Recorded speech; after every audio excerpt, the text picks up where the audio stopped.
السلام علیکم۔ میرا پیغام محبت جہاں تک پہنچے۔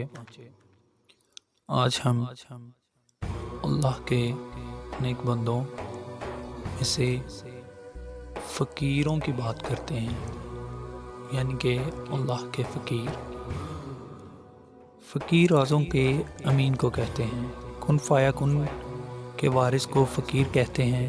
جس کو مال کے ہونے نہ ہونے سے فرق نہ پڑے، اس کو فقیر کہتے ہیں۔ جس میں صورت انسان کی اخلاق رب کے ہوں، اس کو فقیر کہتے ہیں۔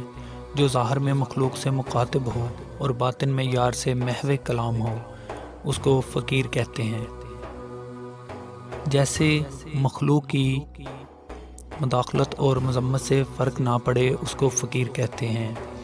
جس کو زمانہ ٹھکرا دے، اس کو بھکاری، اور جو زمانے کو ٹھکرا دے، اس کو فقیر کہتے ہیں۔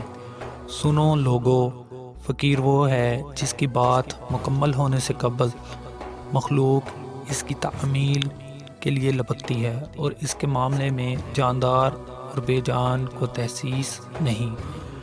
اسے فقیر کہتے ہیں۔ جس طرح ہمارے انگ انگ میں خواہشات کا ڈیرا ہے، جس کے انگ انگ میں اسرار اور انوار کا ڈیرا ہے، اس کو فقیر کہتے ہیں۔ جو مخلوقات کو مخلوقات کی غلامی سے نکال کر خالق کی غلامی میں لاتا ہے، اس کو فقیر کہتے ہیں۔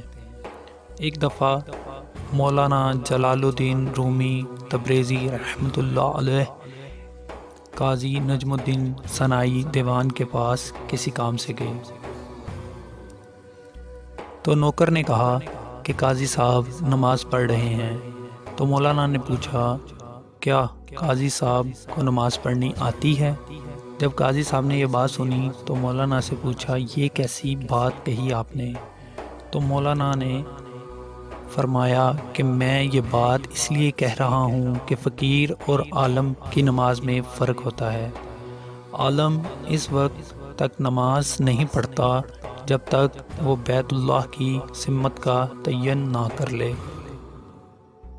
اگر معلوم نہ ہو سکے تو دل میں تحریر کرتا ہے، پھر دل جس طرف گواہی دے اس طرف منہ کر کے نماز ادا کر لیتا ہے۔ اور فقیر اس وقت تک نماز ادا نہیں کرتا جب تک عرش کو برابر آنکھوں سے نہ دیکھ لے۔ پھر آپ قاضی صاحب کے پاس سے اٹھ کر چلے گئے۔ رات کو قاضی صاحب نے خواب میں مولانا رومی کو دیکھا کہ وہ عرش پر مصلی بچھائے نماز ادا کر رہے ہیں۔ فوراً مولانا رومی کے پاس پہنچے اور کہا، معذرت کی کہ آپ مجھے اس معاملے میں معذور ہی سمجھیں۔ تو مولانا رومی نے فرمایا، اے نجم الدین، یہ جو تم نے دیکھا ہے میں عرش پر مصلی بچھائے نماز پڑھ رہا ہوں، یہ تو فقیروں کا ادنا سا درجہ ہے۔ فقیر جب اس سے بھی آگے 70,000 مقامات طے کر لیتا ہے تو وہ اپنی 5 نمازیں ساکنان عرش کے ساتھ ادا کرتا ہے، اور جب وہاں سے لوٹتا ہے تو اپنے آپ کو بیت اللہ میں دیکھتا ہے، اور جب وہاں سے لوٹتا ہے تو پوری کائنات کو اپنی 5 انگلیوں کے درمیان میں دیکھتا ہے۔ اور جب فقیر اس سے بھی آگے 70,000 مقامات طے کر لیتا ہے تو پھر اس کا مکان سے نکل کر لا مقام میں ہوتا ہے، اور اس پر صرف اللہ کے سوا کوئی بھی واقف حال نہیں ہوتا۔ یہ عشق کا سودا ہے، اللہ والوں سے ہی ملتا ہے۔ فقیر وہ ہے جس کی 4 آنکھیں ہوں، وہ بھی کھلی ہوئی۔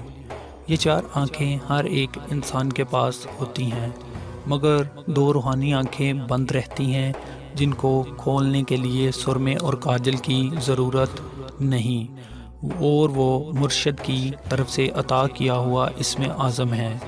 اس کو کمانے کے کافی عرصہ کے بعد وہ آنکھیں کھلتی ہیں۔ اس کی مثال یہ ہے جیسے انسان خواب دیکھتا ہے، دراصل وہ سویا ہوا ہوتا ہے۔ اس وقت اس کی ظاہری آنکھیں اور ہاتھ بند ہوتے ہیں، پھر روح جو روح المقدس ہے جس کے حوالے دم ہوتا ہے، وہ سیر پر نکلتی ہے۔ وہ اس لیے کہ روح جسم کی قید میں رہ کر اداس ہوتی ہے۔ جو خواب کی حالت میں اپنے آپ کو جسم کے ساتھ گھومتے دیکھتی ہے، یہ دراصل وہ دو آنکھیں ہیں جو عام دنیا میں بند رہتی ہیں۔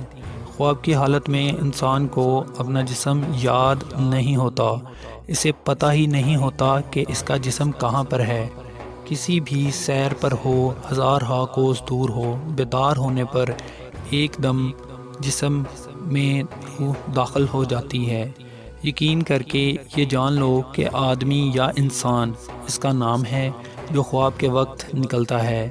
یہ جسم ایک لباس ہے۔ جیسے خواب میں روح جسم سے نکلتی ہے، ویسے جب وجود کو اسم اعظم کمانے میں لگا دیا جاتا ہے تو اسے الوحید کا نشہ چڑھ جاتا ہے، یہاں تک کہ روح بیداری کے وقت بھی جسم سے نکل کر معراج کرے گی۔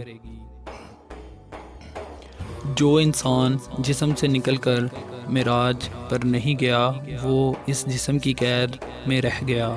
وہ شخص قیامت تک قبر میں بھی جسم کا ہو کر رہتا ہے۔ اللہ پاک ہمیں اور آپ کو اللہ کے نیک بندوں کی صحبت عطا فرمائے۔ اللہ پاک آپ کا حامی و ناصر۔